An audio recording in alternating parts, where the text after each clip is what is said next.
Welcome to Upstart Crow, a part of Watershed Lit Radio. Join us as we explore books and culture through engaging conversations with writers, historians, and creatives, offering unique insights into the literary arts and beyond. Hosted by Ken Budd, Jennifer DeSano, and William Miller. Now, here's the show. Hello and welcome to Upstart Crow. I'm your host, William Miller, and my guest today is Margaret Hutton, whose fiction has appeared in numerous journals and magazines, including The Sun, the South Carolina Review, the Chattahoochee Review, the Antioch Review, and Abundant Grace. Today we're discussing her debut novel, If You Leave. Welcome, Margaret. Thank you so much, Bill. I'm so happy to be here. Cool. I got to tell you, I had a lot of fun reading and thinking about this novel. It is so textured and multi-layered, and it just seems like the more you think about it, the more it opens up. Let's start with the way art and war kind of both figure into this, if you don't mind. Sure. For one thing, you vacillate or go back and forth between two time periods, 1973 and 1944, two periods very heavily impacted by war. Obviously, World War II in 44, Vietnam in 73. Is there a reason why you did that?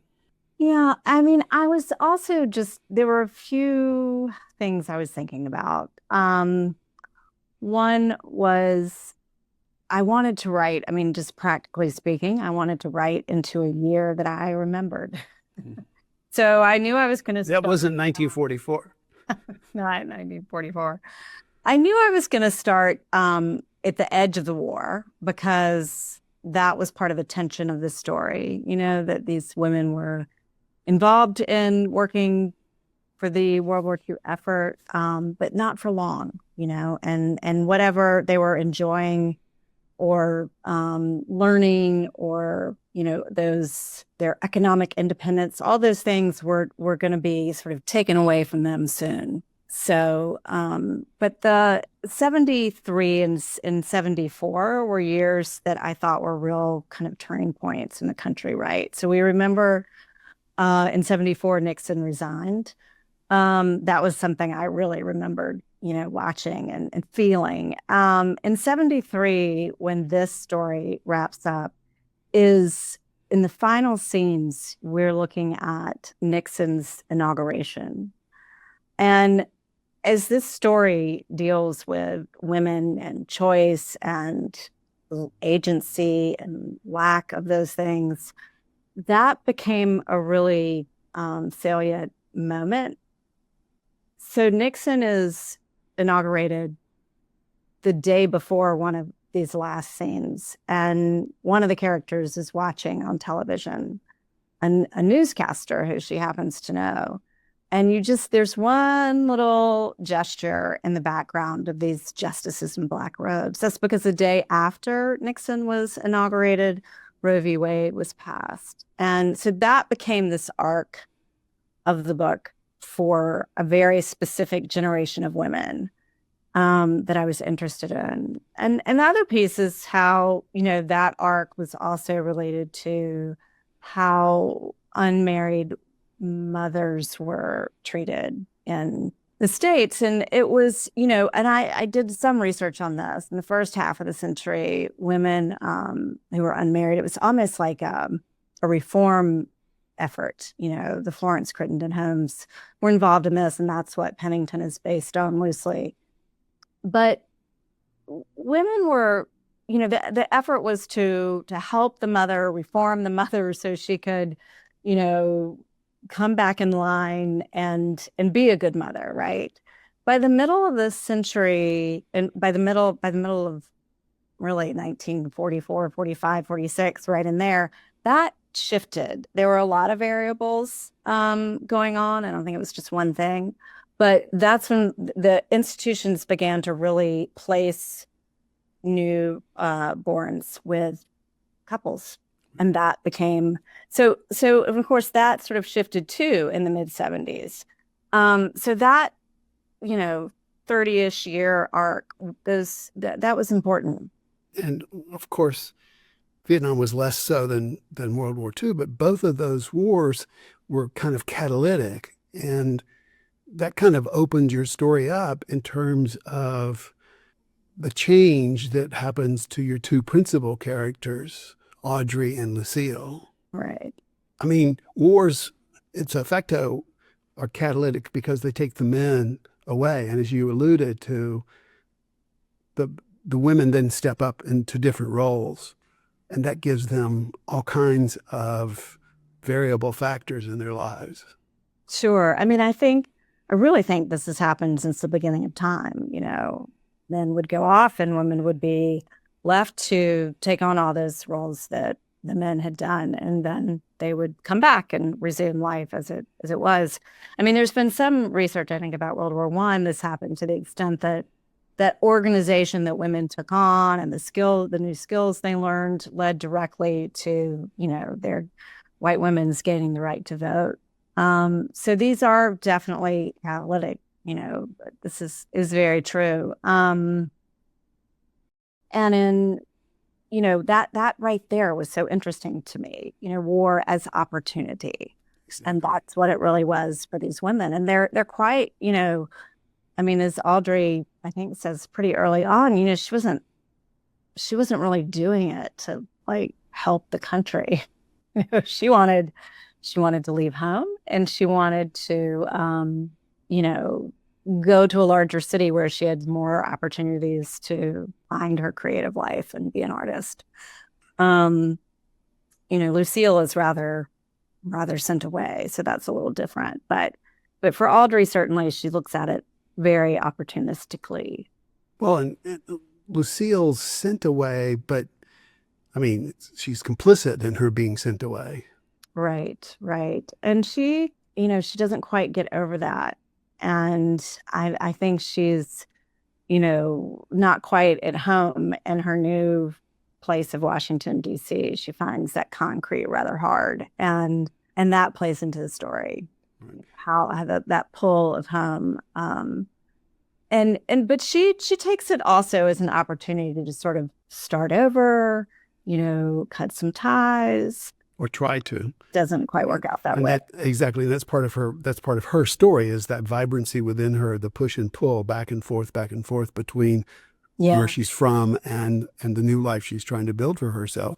But she does say at one point that she wanted to start over, that this is something she wanted. And wants play a big role in the storyline as you fashion it. Yeah. Longing. Exactly. Yeah, exactly. And so does, and if you will, seeing. The opening scene is really sort of interesting. The way I don't know how you wrote it. I'll come back to that question in a second. I just want to establish what the scene is.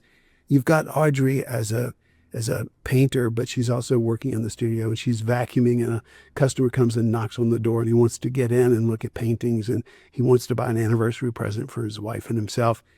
And he actually looks at something that she painted and wants to get it. But there is a kind of a mystery that you create there in alluding to the painting, because he sees something. I mean, he talks a bit about it, but more specifically, she painted it. She knows what's under the layers of paint. Mm-hmm. And your last lines of that chapter are really sort of beguiling to me, in the sense of, what she can see from what she knows about the painting. Right. And it, the reader eventually understands, but that is a mystery initially. And that scene was interesting to write, because I felt strongly that, Audrey, this artist, be still somewhat confined in 1973 to some domestic chores like vacuuming, and to be interrupted. She's also kind of imagining some work she might produce, and wanting to sketch something, and those thoughts are interrupted by a man coming, by this. So all of that was sort of speaks to, bigger themes in the book. But yeah, the rowboat and the layers and how that comes back into play in the final scenes of the book. Yeah, very interesting. But the theme of art comes in. I mean, on page 250, you start chapter 33 with a quote from Cézanne about objects penetrate one another. They do not cease to live, you understand. They spread imperceptibly around them by intimate reflections. Isn't that great? Isn't it great? Cézanne, yeah. Did you just happen upon that, or did you spend hours Googling? Good question. No, I did not. No, I did. I did have that book of letters, and now I have I have it in French. But yeah, so it was. I just liked the way it spoke to obviously what is happening in the scene.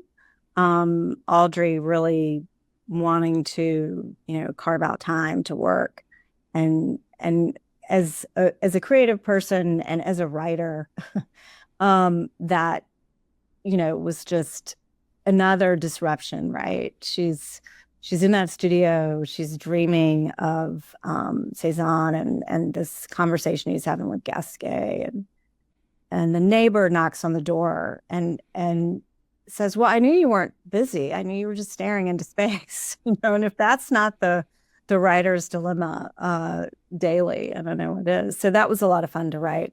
But, there's just this interconnectedness throughout that sort of hovers around this book. And thematically, that's such a big deal to me. And I just loved those words about the way you look at something and it seeps into, the lines seep into each other. And it speaks to how the ripples of these lives and the past and present,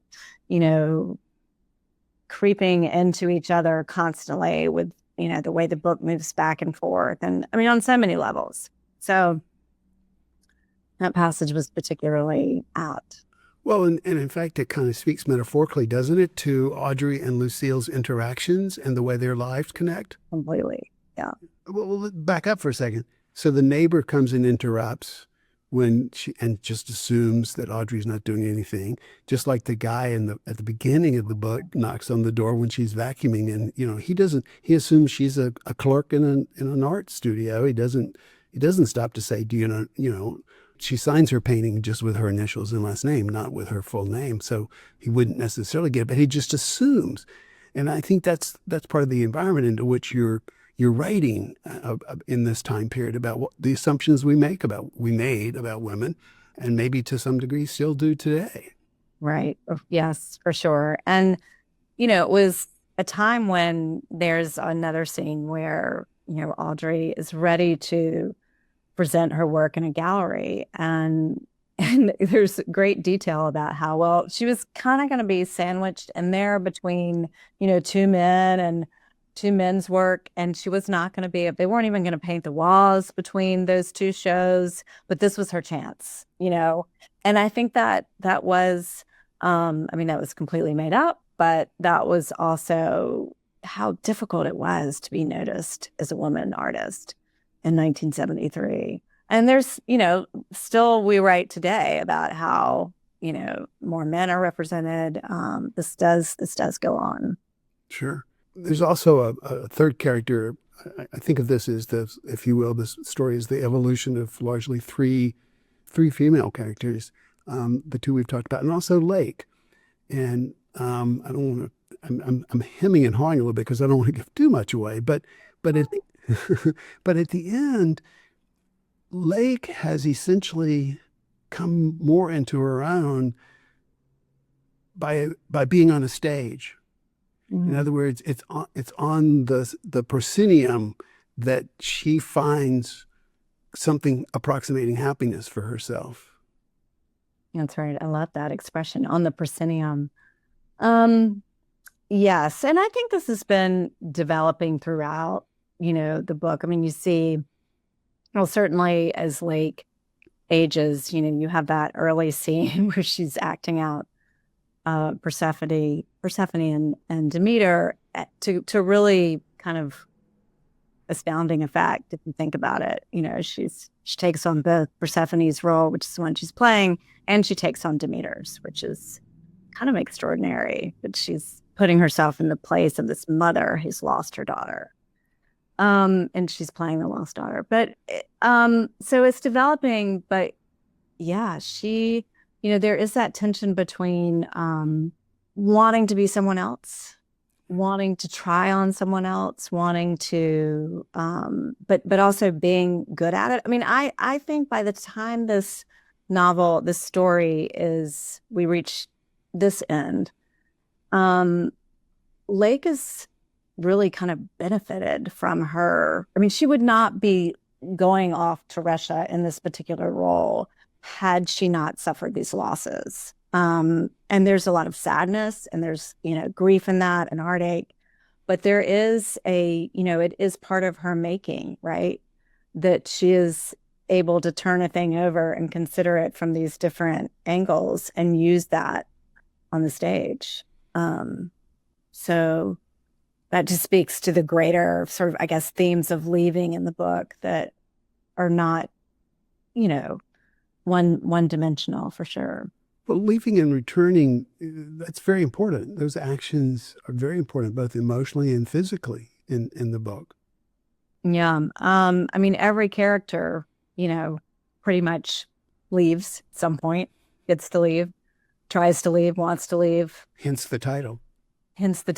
I mean, I think Ben is a character who doesn't quite leave. He does go into the service for he's commissioned for a year. But I think he sort of suffers in a way because he doesn't leave. He's never left his mother's house. He's still, kind of weighed down by her things and those, I mean, everything around him is what he grew up with. And so there's a certain stuntedness, I think, to his character. I mean, we don't know, he's a very secondary character, so we only have a little bit of his interiority, but I think that is a slight difference in how leaving affects the rest of the characters. Well, I mean, he's secondary, but so's Arthur, his counterpart, his male counterpart, if you will. Right. And that's in secondary, but you do use them as catalysts and their comings and goings. It goes back to the war theme, the comings and goings, whether it's to go off to war or whether it's to, interact with the woman and cause something to happen in her life. They are catalytic. They are determinants. Sure. Why do you give them such an outsized role? It's so funny. I mean, they're like little midgets, but they come in there and they're like ants at the picnic. Well, I think that's interesting. I think that, I started the book thinking, oh, there are going to be no men in here, none. We're not going to have any.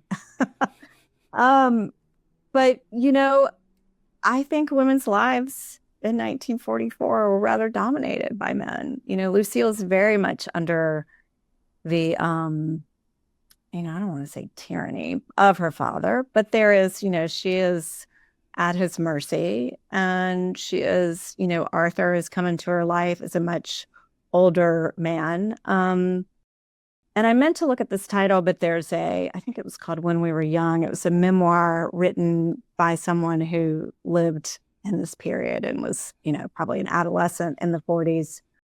And she wrote about how often, older men just groped and just, did this. This was like just to be expected. And I was rather, surprised by that. But I was thinking of that a lot as I was imagining Lucille and Arthur's story. Of course, Arthur has known Lucille since she was a child. So he knows exactly how old she is. But when they first have that, sort of physical interaction. She's made up and probably looks much older, but he's well aware. And, at the same time, he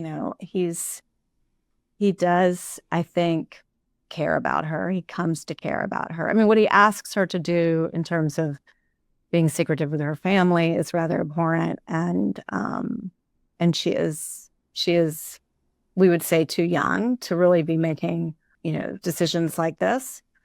But ultimately, he does want to be with her. And so that's interesting, but perhaps not typical, the way this story might usually get told. Well, one of the scenes, though, that really, really struck me was because you don't render it as a scene per se, but you have lines, and I created this scene when she's 5 years old and he's hoisting her up onto the, quote, slow mare on the farm so that she can go riding around and be safe. Yeah. So that's, what more can I say? Well, so that we don't leave readers thinking he's a pedophile. I mean, he's even when she gets into her 20s and he's kind of courting her, and he comes to, after she's gone to DC and he comes to sort of court her. He's respectful of her physical self, if you will. Sure. Right. Yeah. It's another sort of contradiction, and made him not just villainous. He's and some of that is also just Southern female archetype of, wanting a woman who's pure. So there's something self-serving in that too. But, he may be unique in preserving, caring to preserve that, to the extent that he does, given the relationship they're in. Well, that's very interesting then to hear you say that, because we think about him and his wanting, in a sense, purity, even as he's corrupting that purity, but only to a certain line, versus Ben, who plunges in full-scale corruption. Right. I mean, he makes assumptions. Ben does. Yeah. He trusts his assumptions. He's fairly experienced and he thinks, oh, I've got this right. And, he doesn't. And he's surprised by that. And I guess part of the difference is your characterization here. You've got Arthur, who's he doesn't own the farm, but he works the farm for Lucille's father. And then you've got Ben, who's a doctor who presumes to know. He's a surgeon, and not all of his patients survive. So he knows a lot about life and death and presumes to know maybe even more than he does. There's a lot of rich characterization there, even in these male characters who, as I say, play these catalytic roles, but which are, as you said, are kind of minor, but they're so important in the lives of the women they interact with. Yeah. I was thinking recently, just reflecting on, I think Ben has a little bit of a perfectionist streak. To me, the most egregious thing he does is never really acknowledge, Audrey's sacrifice, the difficulty he's put her, the position he's put her in. I mean, it's just really awful the way it's never really, acknowledges that. But I think it's hard for him to admit sort of his own failure. We know privately that he doesn't necessarily grieve the losses of his patients, but they matter. But we only know that because we know his private thoughts. It's not something he would probably publicly share. And I think that his failure with Lucille and the way it comes about is disagreeable to him. And so he can't really acknowledge it fully. And that means he doesn't acknowledge Audrey's, life-saving role, frankly. But it's unfortunate. It doesn't, that doesn't go well, right? Right. Well, there are two things that your comment brings to mind. One is Ben has an assistant who is aware of his shortcomings in the OR. and he has a sexual relationship with her. And whatever shortcomings he does or doesn't have in that realm, she thinks, well, okay, he's not going to marry me. But when he says he's marrying Audrey, she's like taken aback because she thought, well, he won't marry me, but he won't marry someone else. Right. And yet he does. It's kind of heartbreaking. It is heartbreaking. I mean, I think, we don't really know like what transpires between this assistant and Ben throughout the rest of Ben's married life. Audrey's pretty convinced she knows. Blake is pretty convinced she knows. And part of that, having multiple points of view, the wonderful thing about that is the reader is always aware that not everybody has all the information, and there is a lot, there's some missing pieces. I mean, I don't really believe Ben carries on much of an affair, but it's questionable, and it's clearly a difficult relationship. This woman ends up, ultimately, she does marry someone else. She remains his friend. All that's, again, just there's a whole scene, right? That doesn't get into the novel, but the reader, I hope, imagines, tries to understand. Before we move away from Ben, but he's a bit self-destructive. The drinking and mostly the drinking, I think. So I think, these things that happen, right? They're both who you are and what happens to you. Right. So, as I've portrayed Ben, he is rather stunted in some ways, but I think this goes sort of how he turns out. It goes back to, Lucille and Audrey not having a lot of choice and agency. When people make poor decisions, and now I'm really talking about Lucille and or Ben making poor decisions, we think, well, they just, that's on them. They have to face the consequences. They have to assume responsibility. And that's true, they do. But because of those poor decisions, they're sort of forced into these corners. And Audrey is forced into a corner, regardless of her decisions. Everybody suffers. And to me, Ben is a character this is an example of a man who suffers because of the restrictions on reproductive freedom for women. We forget the number of lives affected by that. So by the end, the women, and I don't mean to give anything away at all, but they sort of muddle through, and Ben is seems to be more deeply saddened or bereft by what his life, what he had hoped for. He's aspirational. Didn't happen. And I have some sympathy for him. I do too. But talking about what you were just saying, I return to the Cezanne quote that you have on page 250 about objects penetrating one another. I mean, this book is about how people affect each other's lives. And knock them off track. Exactly. I mean, if we think about Ben and Lucille and Audrey is like the most innocent of the three, and yet her life gets totally thrown off track by what Ben and Lucille do. I mean, some of this, story became about, are we really the best judges of how our lives should go? Audrey, we know Lucille from the start of the novel really wants a family. She's got that sort of caregiving aspect to her, and she flat out wants it, and she's clear about that. But her life does not really allow her to embrace that, right? Audrey doesn't want it. She wants to create other things.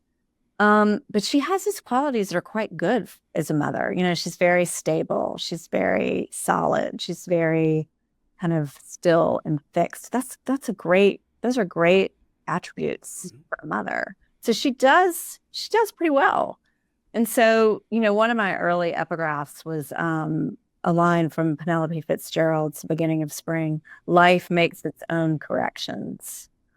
And I think about that a lot. I don't think that ultimately is, the comment on the novel, but I was thinking about that, how much do you have to want to be a mother to be a good mother? Audrey says, well, you need to be a presence and maybe an example of how to live a life, and ultimately for all her resistance, she does okay by a lake. Again, maybe I'm giving too much away.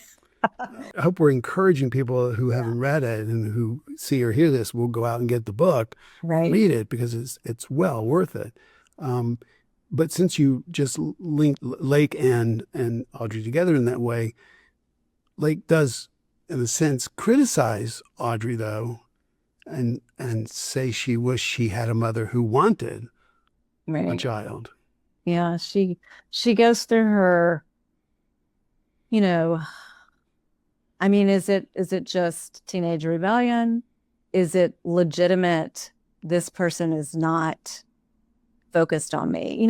Audrey tries to be honest. Yeah. She tells her the truth, which is probably unusual, especially for that time. But Audrey didn't want any, to set up any false notions, right?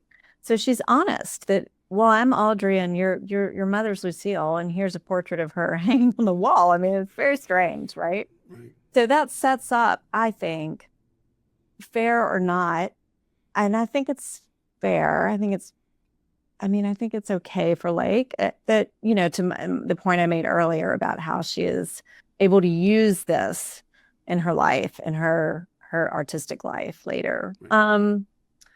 But it sets up a good bit of longing. Like, where is she? Where, and I know you don't really want to be here.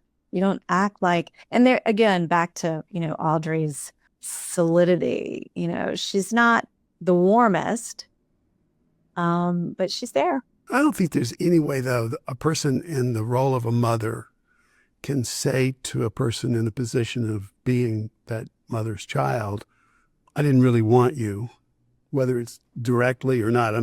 Let's say, for example, that you're a natural mother, you're the birth mother of a child, and and at some point the child comes to the mother and says, did you really want to have me, for whatever reason, like, you're the only child, or you're the fourth or something like that, After 12 years or. Yeah, exactly. Yeah. And the mother says, well, we hadn't exactly planned it, that kind of thing. You could have the same kind of reaction. I think Audrey does her best to temper any of that, but and I think part of it is an artist's life is distracted, right? Audrey is perhaps not in the moment as an artist, and that with this child, and I think that must add some of this. There's a really interesting book by Julie Phillips called "Baby on the Fire Escape," about a lot of women in the mid 20th century, but artists, writers, and it's quite a survey, but the two extreme examples are Alice Neal, who was an unconventional mother by any account, and she was accused that the title comes from this accusation from her in-laws that she put her baby on the fire escape in order to finish a painting. Presumably, she put the child in a carrier, and this was never proven. But there is that need for some artists to have a divider, between child and work in order to get it done. She's painting toxicity. There's a practical reason. Now, A.S. Byatt is also surveyed in this book, and she says, she's a writer, a little different, but she says, well, I just put the baby on the desk. I just wrote with the baby on the desk. And that is, a different way. I think some women are very capable, some mothers are very capable of using that maternal energy in a creative way, using that. Like it's not an interference. It's a they make that work in that toward that enterprise. But like Alice Neal, a lot of people really need to. Well, So I sense, I think Audrey tries it both ways, right? She's trying to paint with Lake at her feet, and between Lake and the outside world, that gets interrupted. And then later, Lake is, if she were to come up to Audrey's studio, she'd see the, sign that says "Do not disturb." Lest we give artists a bad reputation here. I mean, I know a woman who was just a housewife in the 1950s, and she had 2 kids, and they were, fairly close together. And she liked to go out and socialize and play cards and things like that. And she would take her kids and have them play in the yard. And in one case, they didn't have a fenced-in yard for them to play in, so she tied them to a tree. But the rope was too long, and they were playing in the road. Oh. So, somebody pointed this out. She right. Of course. I mean, women, it is a tall, and I have a horrible family tragedy story in my own family. I'm sure of someone who, you can't watch children 24 hours a day. Right. Sure. 7 days a week. But just, I think what I'm talking about is just sort of picking up on, Lake is in a position to sort of, in her environment, detect that unwantedness, and so her radar's up for that, and so it's her neediness. Interpret, she's going to misinterpret perhaps. Right, it's her neediness. Yeah. But part of what you pursue informs this. You are a painter yourself. Right. That all came about so interestingly, because I had no aptitude as a child. I had no interest. But when I was in college, I read Flannery O'Connor's work and was pretty taken with the just exquisite, ness of her sentences. And read her essays, and several times she says, if you want to write, you should draw. You should look at a thing really closely, observe it. That is going to make you a much better writer. So I was desperate to do anything. And I thought, well, I'll try this. And it turned out I just liked the process. I liked the materials. I liked the way it slowed me down. I probably did make me somewhat more observant. And I would, I pursued it for a while. And then in the middle of writing this book, I thought, I can't do 2 things that don't make any money. So I'm going to give up. I'm not going to pursue the art for a while. But it is one reason why I wanted an artist at the center of the book. I almost wanted to live vicariously through her. And then when I finished, had a real draft, I sort of dug back into the art and started working at the Washington Studio School, and definitely, but for the dormancy of this, for the time being, we'll continue to pursue how present descriptive. I think it's certainly that. Someone the other night, though, pointed out that I'm not particularly generous with descriptions of characters, and that was they thought that was perhaps a good thing because they weren't distracted by that. But it is true that I have not don't spend a lot of time detailing the faces of characters. But part of that, and now I'm digressing, but part of that is the way I think people are perceived more than they're closely seen. I think the space someone takes up is maybe more important than a specific facial feature. The way they move. I mean, for instance, when Daniel is recognized by Lucille in a late scene, it's not his face, it's the way he's holding his body. One shoulder higher than the other. Things like that are so much more, and how they move in the world and how they hold themselves and how present they are. Seems to me to be more descriptive of character than perhaps facial features. Well, not only descriptive, but I would say evocative of character, particularly in this story that you tell here, where character is so important. This is I won't say subtle in a sense, but if you do have to sort of stop and think about this book to understand the layering and the complexity and to appreciate the beauty of it. I did not miss those descriptions of characters, and I in the sense of I was aware they weren't there, but I didn't miss them because, as you say, you portray the characters and the space and the way they inhabit the world. And that seemed to me to be so much more provocative of the characters that I was able to see them and feel them and get inside them, if you will. Imagine them a little bit more, perhaps, without those fixed or such precise, I guess, descriptors. That's what you want the reader to be able to move among them, right? And be right there. Right. Well, and I know that there are writers who do it differently, who, bring the character onto the stage and stop the action and say, she's this, she's that, she has this, she wears this, and she does her hair and, whatever, so that the reader gets that sort of movie-esque physical image and then go on with the action. I think Alan Chis, who taught at George Mason for years, was a proponent of that school because he really was a proponent of writing in scenes. And so that's one way. Right. Yeah. And I'm such a, not to, distinguish any technique, but I am so interested in interiority. I think that is really what distinguishes the novel and fiction from a lot of other media. Just that access to another person's interior, their thoughts. We don't have it in daily life.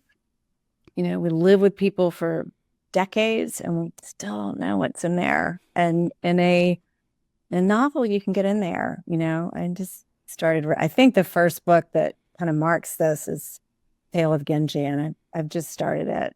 It's a long one, but that was new, brand new, that the novel brought on the scene. And I think it's one of its lasting and incredible contributions. Well, I think you're absolutely right. I think that one of the roles of serious-minded fiction is interiority, to get the reader into the interior of a character's life. And if we hope, as we do, that reading fiction builds empathy, then I think you've got to get into interiority. You've got to evoke that in a way that connects with the reader. And it seems to me that they go hand in hand, that if you write in such a way that the reader is pulled into the characterization and into the story and into the interior of the characters, it's a way of signaling to the reader, hey, look deeper. Right. Yeah. Don't just look superficially at the characters, but look deeper. Right. Think about those. Yeah. Your book has a wonderful depiction of an oil painting on the front. Did you create that? How did that come about, that cover? So it is not my work. This publisher creates all their own covers, and they're always amazing. So I had a lot of trust. I think they also, I'm sure all publishers, I'm sure writers often come with ideas, right? They think they know what should be on the cover. I honestly did not feel strongly initially. But again, I had sort of taken out, I was, sketching and, but I wasn't intent on creating the cover when I got this book under contract. And I think I will feel differently about it the next time around. But anyway, they're pretty clear, we're going to do what we're going to do and it's going to work out because we know what we're doing. But they do ask for a fair amount of collaboration, which I found really fun and interesting. So I was clear that I wanted a cover with color. I was afraid that given the historical aspect of it, they would want to put it in black and white or sepia toned. And I thought that it's often so beautiful. I mean, I do love that, but it's, I'm practical too, and I know I am really drawn to color. I'm gonna look twice at that. So that was important. I wanted the human touch of brushstroke. Was pretty adamant about that I, know just straight lines and, I want to feel that touch. And then I had the idea of an unfinished portrait. And it's Lake. I've had, people are like, well, wait, who is that on the cover? And it's interesting because, Lake does not have a point of view in this book. These two other women do, and I wouldn't know which one to choose to put on the cover. But I think this unfinished, I felt Lake as when the book begins, feels unfinished. And she's a lot closer to sort of becoming herself by the end of the book. So this is an unfinished portrait of her. But yeah, I've had people guess who it is. Right. I like that. I like that it's Lake. And you say she doesn't have her point of view, but it is represented. I mean, indirectly. Right. But I think that's good. And I think also this representation of her on the cover is somewhat indirect because it is unfinished and there's a kind of a canvasy rip that goes through it diagonally. And the top of it it emerges as a person's face and the bottom hasn't yet taken form. So it's not just unfinished. It's the bottom part's unformed. Right. Yeah. So I think that's really appropriate. Like I designed it, I didn't actually get to do my own artwork. But you did design it. I feel like yeah. Yeah. Cool. Good work. How did you write this book? Because in case readers haven't caught on, it goes back and forth between the two large time periods, and it also alternates points of view within those time periods. Did you write it that way, or did you write it out sequentially? Yeah, I mean, I wrote it out. I tried it a number of ways. Let's just say I tried this story a number of ways. Chronologically, I had, I didn't call it a prologue, epilogue, but I had sort of the 1973 period broken up into, start of the book, end of the book.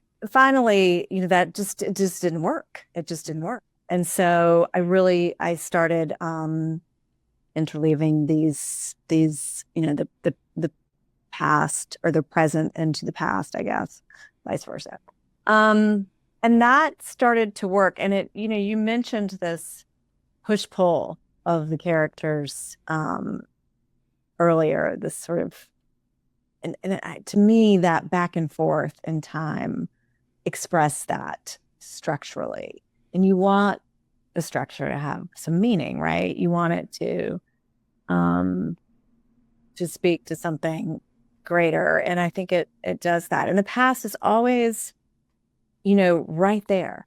It's always coming up behind them. They're not free of it. They're not really moving forward for most of this story. So that seemed like a structure that worked. But it meant that a lot of that 73 part was written in, the latter part of the process. Because once I realized I was really going to have to divide this up, it became, all of that had to be. I mean, the structure is the hardest part. It's always the hardest. I think it's always the hardest part about, a book or even a story. It's that 28 years. I mean, how are we going to, what are we going to leave out? What are we going to include? And how do you, in 28 years, how do you account for the time that passed in between? How do you represent that? Right. Yeah, there's a chunk of the story where one of the characters is really not around. So, then it becomes a bit more episodic. But yeah, the last third was a work in progress right up to the end. I mean, I tell people I really did not have a story when I started. I was groping, and I was like Dr. Osasmo. I was driving at night without the lights on, and I could only see that far, in front of me, and I kind of went a whole way like that. So, but the final scenes, the last third, certainly written last.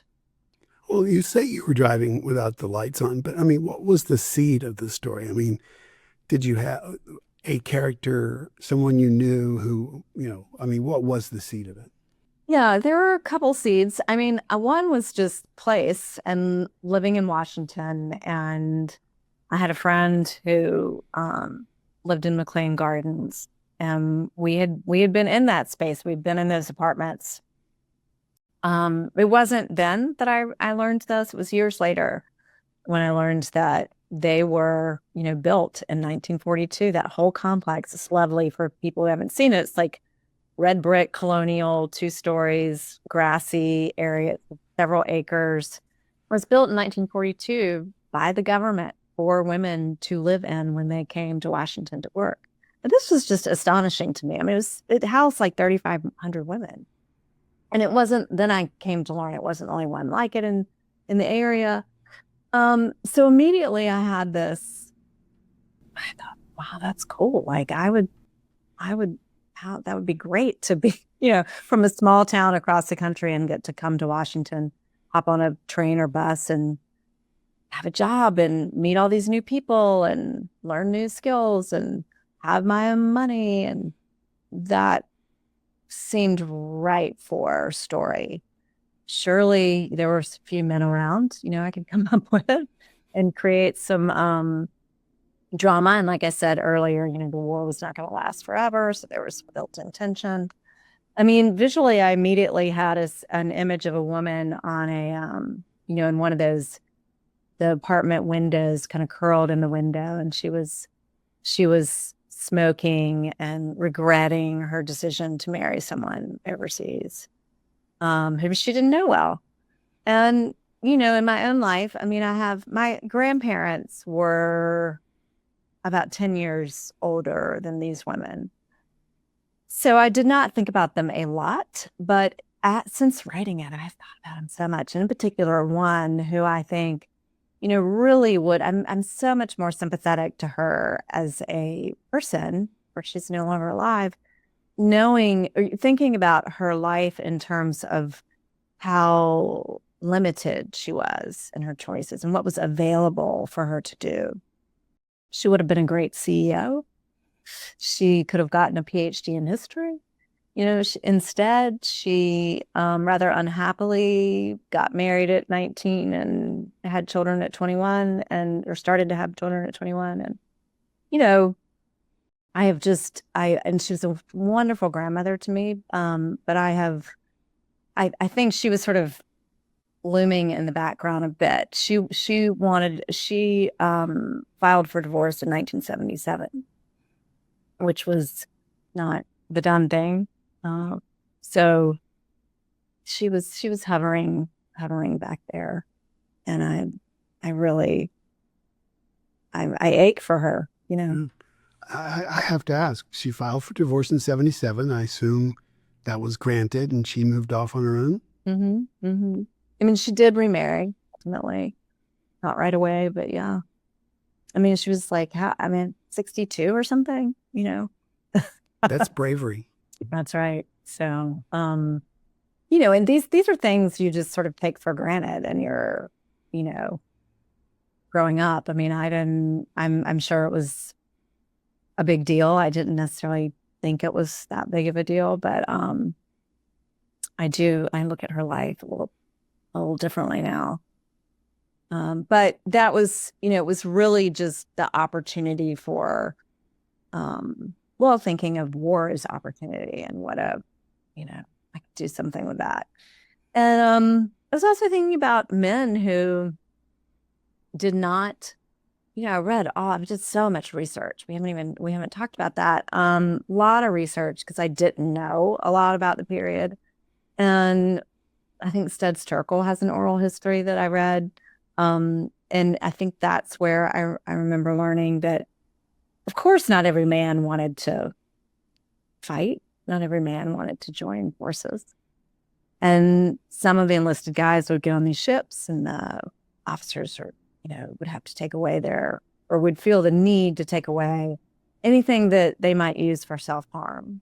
And I wasn't going to write about that, that men who weren't interested or couldn't or didn't want to live up to that masculine ideal. But what's the female equivalent of that? And I was a mother, and I really wanted to be a mother, but what if I didn't? And how does society require that of women and ask them to, give of their whole bodies? And what if you don't want that? So I think that's how these women were sort of came into being. It's funny. So much of the writing initially, because it was just about setting, was unconscious. And I would set these scenes. I had the blood donation scene fairly early. I didn't know its purpose necessarily, but, it does sort of metaphorically come into play, and I think that I was, you put it out there, and then you sort of, I call it, I take my metal detector and I'm like, going over it, like, what is of value here? What can I hold on to? What does have meaning? And that was, I think a clue of what their relationship might become. You mentioned the research. Talk about that a little bit more, because you said you weren't that familiar with it, and yet you've evoked it very richly. Research is a great procrastination tool. So at least, I certainly used that throughout. But initially, the very first book I read was David Brinkley's Washington Goes to War. And that was foundational because it's, this small town. And David Brinkley has moved up from North Carolina. He's a journalist. Daniel is inspired by him, just that small part of his story. But it was a wonderful book. And in fact, there's an anecdote in that book where Brinkley tells a story of another reporter who goes to rent a room on Wyndham Place, which is a street off Massachusetts Avenue in Washington. And this woman says, here's the extra room I have to rent. And if you, here's my room, and they're adjoined, there are sliding doors between them. If we can keep this open, I will, I'll give you this room for half off. And this other reporter got the sense she's just a lonely woman. She's married to a major who's overseas somewhere, and he thinks that's just a real bad idea. So that was, boarding house. What happens if a man were to join, the tenants? It didn't, it's not in the book like that, but that was an inspiration. Then there were, I watched movies. The More the Merrier was the great one about the housing crunch, so to speak, of these women who are piling in to apartments. They don't have enough places to live. The Pentagon was a big book by Steve Vogel that was crucial for some of the scenes. But I would go down rabbit holes, to write Ben's appendectomy scene. I went to the National Library of Medicine. I watched videos from the late 1930s of surgeons conducting appendectomies. They were instructional videos, they were showing you exactly how to do it. And that's all in there. And this, like, your research can really weigh something down. You want it to have meaning. And so that scene, that something did come of that. That's where Ben, he's thinking about wounds and holes and repair and tying it up and binding. And so that's how he arrives at, taking care of Lake. And so that was useful, but there were so many, rabbit holes I went down that really did not add much. Well, The thing called the internet that just grows and grows. So or as we call it, the WWW. But did you do some research and write a whole scene based on that research and then figuring to put it in the novel and then realize it had no place and you had to take it out? Oh, well, I did some research for a large section that I ended up cutting. That was really Lake's point of view. She goes out west, and that just got completely dropped. And I did do a little bit of research, but there's a lot that got cut. Yeah, but I can't think of anything. That I was just looking for specific research and then didn't use it. I just was careful. I just wanted it to be character driven the whole way. And I feel like I had, by the time I really got to writing, I'd kind of honed that sense of what was important and what wasn't. So very directed at that stage. What was important and what wasn't. So very directed at that stage. Yeah. But, even the final hours of fact checking this, I was thinking about buses and streetcars, and I knew they both were in Washington in the 40s, but where were they? I went back online one more time, and sure enough, there's a map from 1942, and I could reroute every time one was used and make sure, that sort of thing. I did get it right. I don't think it added anything, but I talk about this, and I don't know if you agree. I don't really think fiction's job is to get it right. We don't want to be called out. We don't want to draw the reader out of the dream, right? I'm not going to put a color television in 1944. But I'm building a mood and atmosphere. And if that street corner is, it's better off not there like it was, then I'm not going to, describe it there as it was, right? I hope to deliver the mood, the atmosphere for the meaning, instead of just trying to get it all perfectly as it was. We've got nonfiction, we've got documentary, we've got photography. Well, my way of putting it is that our job is to get it representationally correct. Yeah, I think we're saying the same things using different words. Yeah. I didn't notice anything that jumped out at me that said you missed anything. Good. Well, thank you very much. This has been a lot of fun. Yeah, it's been great to talk to you. You have amazing questions. I really appreciate how, just the care you've taken with reading. It's my book. So to reiterate, the book by Margaret Hutton is If You Leave.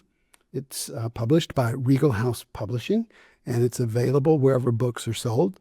And if you go to your bookstore and they don't have it, get them to order it because it's well worth reading. Thank you, Bill. Thank you. Thanks for watching Upstart Crow. If you enjoyed this episode, please like the video, subscribe to the channel, and explore more conversations with writers, artists, and literary voices from our archive. You can also listen to Upstart Crow on Apple, Spotify, or wherever you get your podcasts. Visit upstartcrow.org for more information about our episodes, guests, our hosts, and ways you can support the podcast. Thank you again for joining us on Upstart Crow, a part of Watershed Lit Radio.